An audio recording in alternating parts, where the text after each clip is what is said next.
it's your own fault that nothing feels fun anymore. When was the last time you were hanging out with your family and you genuinely had fun with them?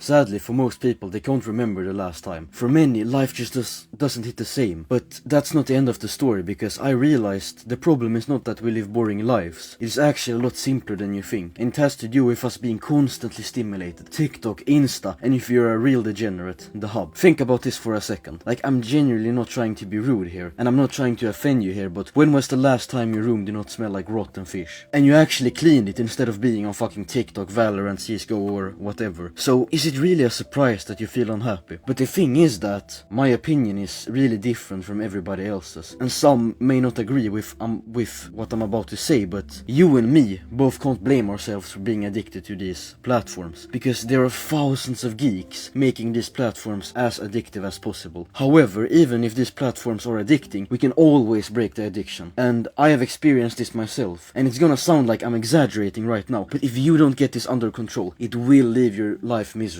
And I did not realize this until I went through a specific moment that completely changed my view on this. So back in 2025, I just finished 9th grade, and I was sitting in my room. I was supposed to go to this party at the beach, and this was the last time I had a chance to see my classmates all together in one group, because after that, everybody's going to different schools. And I was sitting in my room, and the bus was about to leave in like 8 minutes, and suddenly my mom screams, "Hurry up, you have to get, in time to the bus." And that's when I'm about to do something that I kind of regret to this day. I think to myself, this party is not that hype, I will just go play some Val instead. So what I realized with this story is that if video games did not exist, I would probably 1. Socialize, 2. I would probably be more excited to go there. So if social media video games are also bad, how can we cut them out? And the answer is really simple, and it doesn't require a psychology degree to understand. The answer is, you don't. In fact, you need to just reduce the time doing these things. Because if you cut your daily screen time on TikTok in half, you will see improvements in your attention span and in your mood in around a month. But what I also realized, when you decrease the habits, you get a lot of free time by yourself. And you can't just sit there play Fun War with yourself. So what do? You go and drink instead. I'm just kidding, obviously.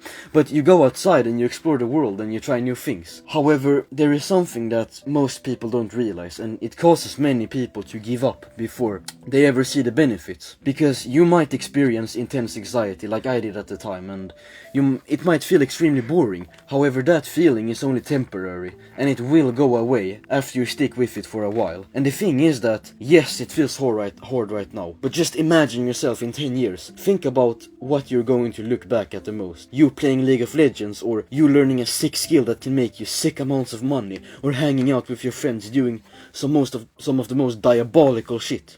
So as an actionable step, I want you to take, if you're actually watching this video for the purpose of improving yourself and not just for entertainment, the next 7 days, reduce your screen time by double, or time playing video games or whatever you're doing in half, because then I know this video did its job.